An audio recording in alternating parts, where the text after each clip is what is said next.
Hello, my name is James. I want to tell you about my incredible experience. In my story, I want you to discover moments that will touch you and maybe even remind you of your own experiences. You can read my story and learn English with me. It was hot in my house. There was not any wind. I will go for a walk, I thought to myself. I will go to the river. I had been wanting some fresh air all day. Since I live in a small town, it did not take long before I was in the countryside. I had never seen the fields look so peaceful. As I walked along the river, I could not help but watch the birds flying above. Suddenly, I noticed a girl standing near the water. She had been there alone, looking quietly at the river. She was young and very beautiful.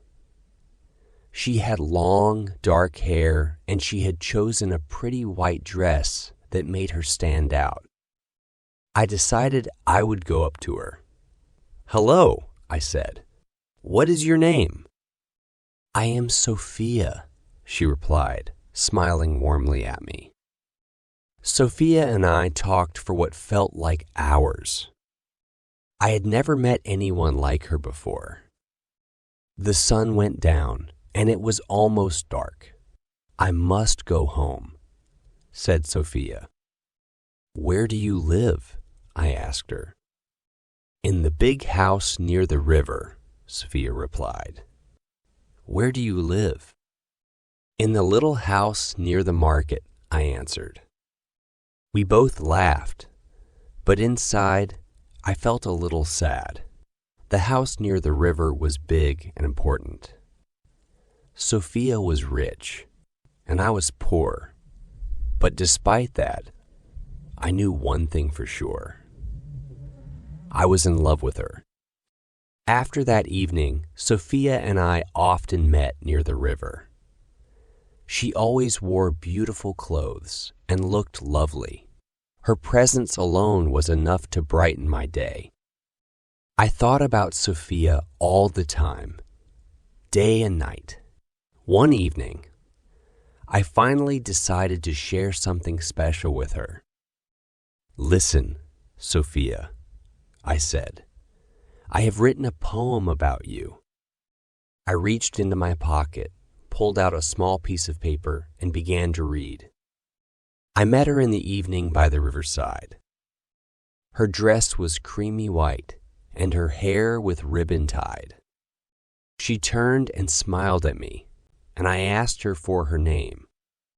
"Though I am young and poor, my love will stay the same." Sophia's eyes lit up as I finished. "You are wonderful," she said. Taking her hand in mine, I looked deeply into her eyes. "Sophia," I said, "I love you. Do you love me?" She smiled warmly and said, "Yes, of course I love you." She stood up. "I must go home now," Sophia said softly. I was full of happiness. She loves me. Sophia loves me, I thought as I watched her walk away. When I returned home, I felt like I was walking on air. My house was small and modest, but it was always clean and tidy. I lived there with my mother, who had taken care of me ever since my father passed away.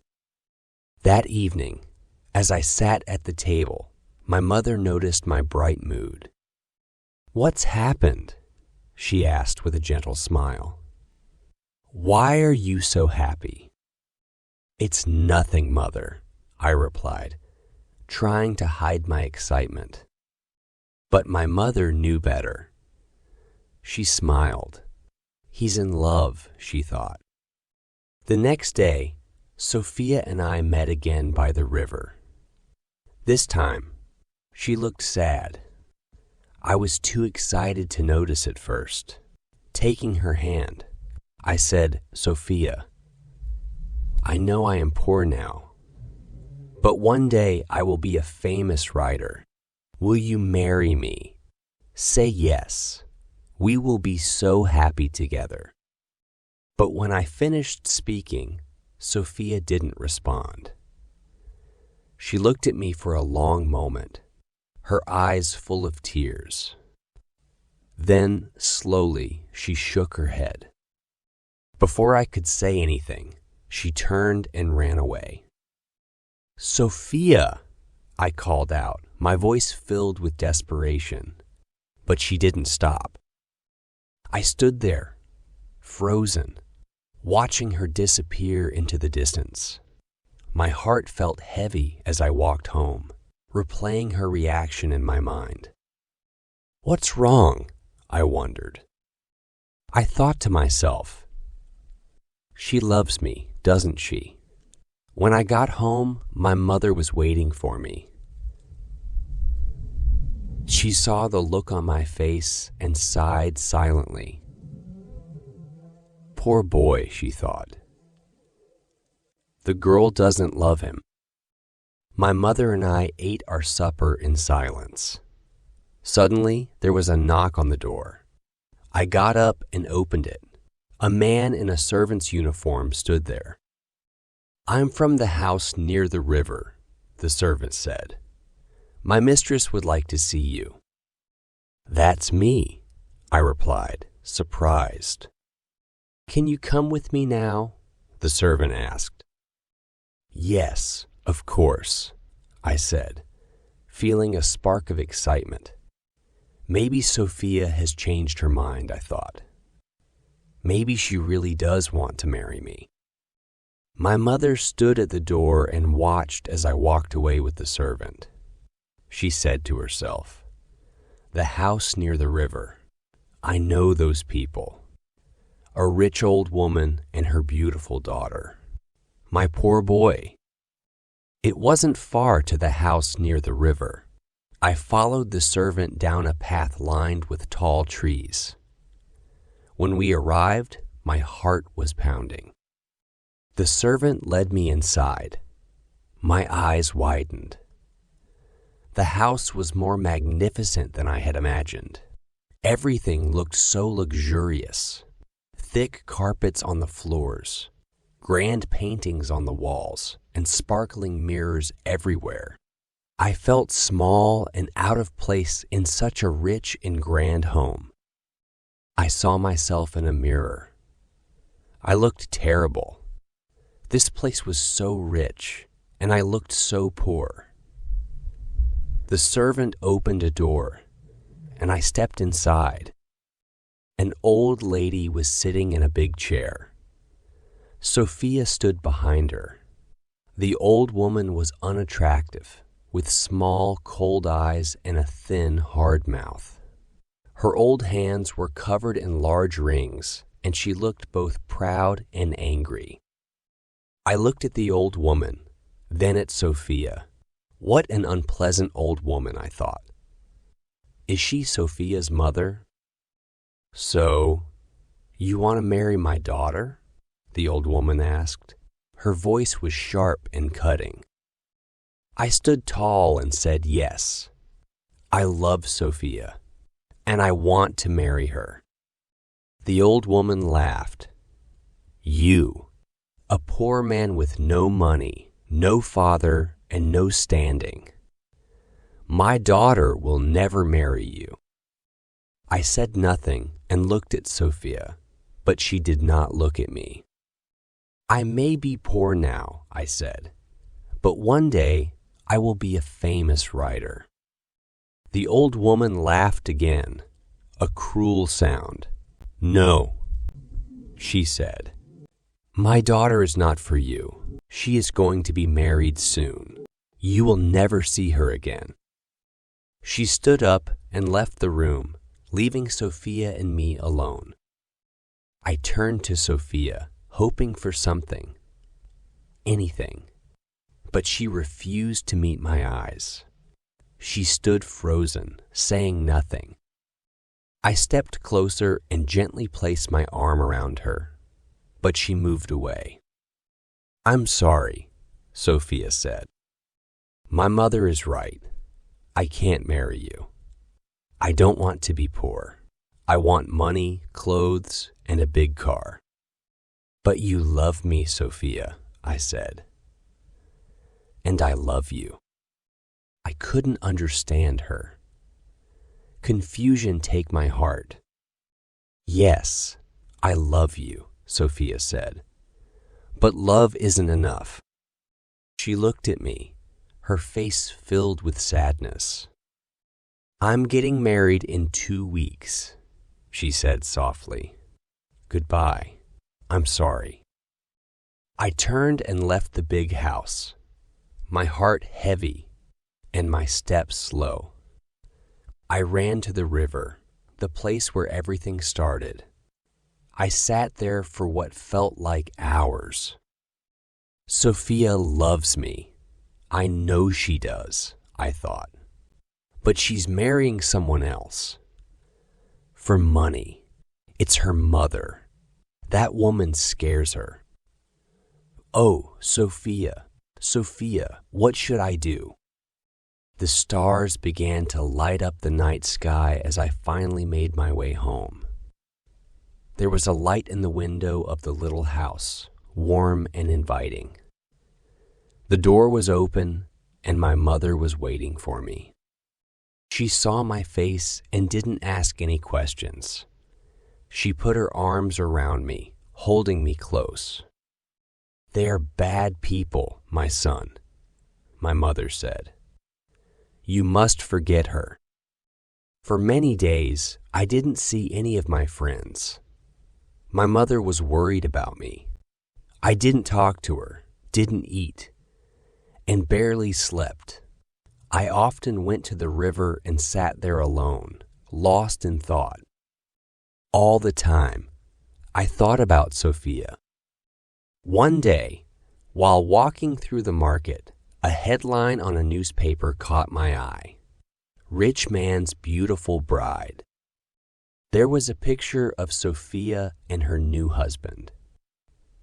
She was wearing a long white dress and a sparkling diamond necklace. Her husband was old and fat.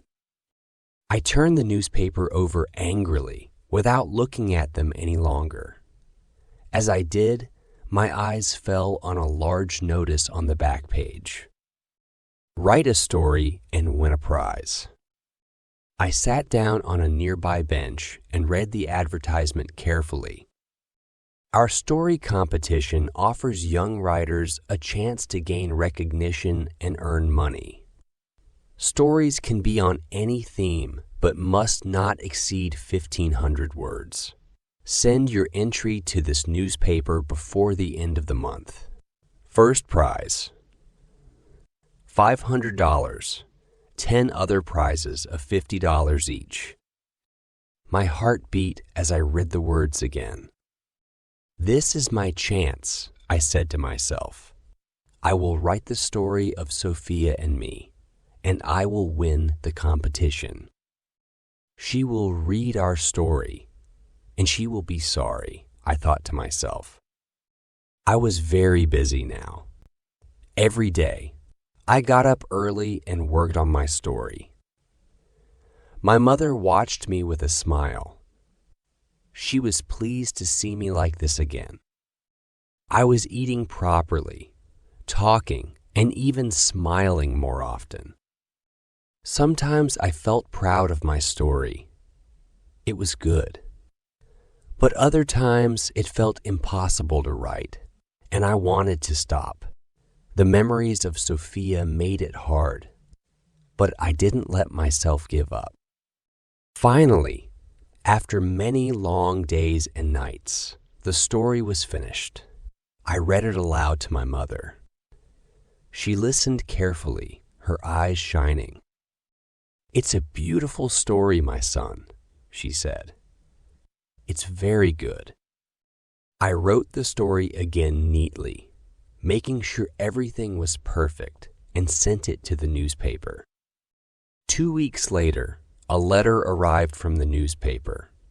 My heart raced as I held it. I couldn't bring myself to open it. Mother, You read it for me, I said, handing it to her. She smiled, took the letter, and opened it. She began to read silently, her eyes moving quickly across the page. Then she looked at me, laughing and crying at the same time. Read it yourself, she said, handing the letter back to me with trembling hands. I read the letter aloud. Dear Sir, I am very happy to inform you that you have won the first prize in the story competition. If you would kindly call at this office on Thursday at 10 a.m., the manager will present you with your prize. Yours faithfully. I jumped up, unable to contain my excitement. I danced around the kitchen, waving the letter in the air. I have won, I shouted. Mother, I got the prize. I will be a writer, Mother. We will have some money at last.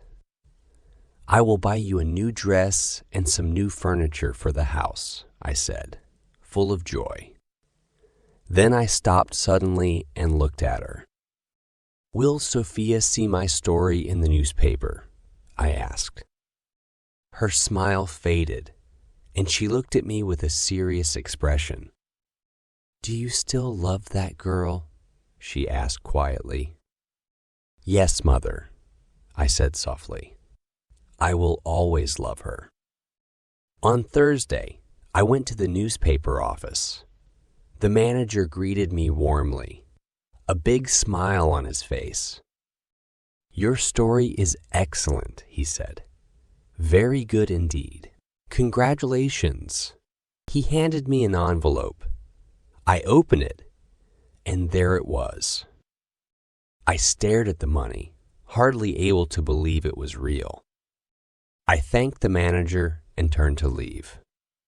Don't go, said the manager. I want to talk to you. I don't have a job, sir, I replied. I want to be a writer. Good, said the manager, smiling. We need young men like you. I was stunned. You want me on your newspaper? Yes, of course. Will you join us? He asked. Yes, I said. Working at the newspaper felt like a dream come true. I loved my work and gave it my all, but I couldn't forget Sophia. She was always on my mind. One day, a reporter came rushing into the office. Listen, everyone, he said excitedly. Here's a big story for the paper. Do you remember that beautiful girl Sophia and her rich husband? There was a photograph of their wedding in our paper. I froze, my heart pounding. She ran away from her husband last week, the reporter continued. The office fell silent. I felt cold. Sophia left her husband, I thought. Why? They were only married a few months ago. The reporter kept talking. And there's more. The girl's mother died last week, he said. She heard the news and the shock killed her, he added. That cruel old woman, I thought. The mother was wealthy, wasn't she? Someone asked. Oh, yes, very wealthy, the reporter replied. Sophia will have all her mother's money, of course. And her husband gave her a lot of wealth, clothes, jewels, and a car. Sophia is a very, very rich woman now. I don't like rich women, said another reporter. Sophia is rich, I said, but she's also gentle and kind. And then I stopped. Do you know Sophia? The reporter asked. Yes, I replied quietly. Good, said the reporter. We need someone to cover her mother's funeral. Why don't you go? The next day, I went to the funeral. It was a long walk to the church, but I preferred it that way. I needed time to think. Sophia loved me, I thought. But she married another man. Why? Because she was afraid of her mother. But now her mother is dead. The thought filled me with mixed emotions, happiness and sadness. Finally, I arrived at the church. It was packed with people. The funeral was a grand affair. Outside, many big black cars lined the road. In the first car was the coffin. There were a lot of flowers on the coffin and on the roof of the car. I stood at the back of the crowd. I took out my pencil and paper to write about the cars and the people. Then I saw Sophia. She was wearing a black dress. She looked sad, but very beautiful. She was standing alone. Nobody went near her. The man next to me spoke. "That's the daughter," he said. "She's a bad woman. She left her husband, and it killed her mother. Look at her. Nobody wants to speak to her." I said nothing. Poor Sophia, I thought. Everybody went inside the church, and the funeral began. After the funeral, I went home. My mother was smiling. "Good news," she said. "Do you remember your cousin Maria? She is coming to stay with us. She is 17 now and very pretty. You will like her." "Yes, I remember Maria," I said. I did not look pleased. My mother was disappointed. He is still thinking about Sophia, she thought. Maria will help him to forget. But I did not want to see Maria. I must see Sophia, I said to myself. I must talk to her. I wanted to see Sophia. I wanted to talk to her. I will go to the house near the river, I thought. Perhaps Sophia will be there. But the house near the river looked empty. There were no curtains at the windows. There was a big notice on the gate. It said, "For sale." I looked over the gate. There was nobody in the garden. Everything was silent. I need to get into the house and look around, I thought. Maybe I'll find Sophia's address and write to her. I pushed the gate open and walked up the steps. The house was quiet and empty. I tried the front door, but it was locked. Walking around the house, I noticed an open window. Without hesitating, I climbed inside. My heart raced with excitement and nervousness. The house looked different now. I remembered Sophia's mother and that unforgettable evening. But the house felt strange. There was nothing left. No furniture, no pictures, and no carpets. The rooms were empty. I felt a little afraid. I walked carefully through the house. Is someone here? I wondered. The silence felt heavy, but I heard nothing.